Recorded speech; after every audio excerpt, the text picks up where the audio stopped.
Hi, Bayside. Great to be with you. I'm Pastor Brian from Bayside Folsom, and I've got a friend with me today. Hey, Bayside family, Pastor Craig here. It's Awesome Christmas to have season. you. Yeah, thank you. Glad to be here. It's the Christmas season, and very Christmassy around here. You can see it behind us. And what if I told you that the Christmas season wasn't just about a singular day, although that day was very pivotal. What if I told you that the original story was actually a series of journeys? Journeys from people who were deciding that they would go see this promised Messiah, the birth of this baby, and there were many people that set out on a journey.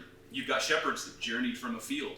You've got Mary and Joseph, sort of the figure, the center figure of this story, journeying to Bethlehem and then even on to Egypt as you continue to read the story of how their life unfolded. You've got an angel journeying from heaven, and then you've got the story of what your traditional nativity scene would actually unveil. 3, although Scripture doesn't actually say, the visit of the wise men, or the Magi. In Matthew chapter 2, we see that wise men from the east set out to journey into, these are non-Jews that journey into an area to find out that the King of the Jews is born. And they want to come find out about it.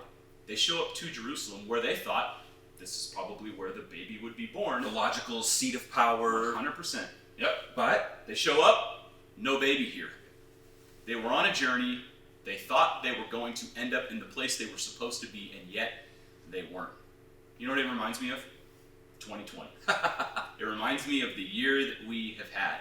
A journey that we thought we would set out on, and here we are in December. it's like the never-ending journey, isn't it? It truly is. It truly is. And yet, here we are thinking, where is the light at the end of the tunnel?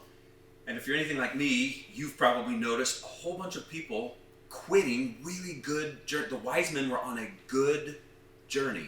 And I've seen more good people quit the good journey in 2020 than I've seen, and I don't know how long. People quitting God, people quitting the church, people quitting their marriages, people quitting friendships, people quitting their integrity, all for the sake of, instead of persevering, just giving up, throwing in the towel. Yeah. What if we were more like the Magi?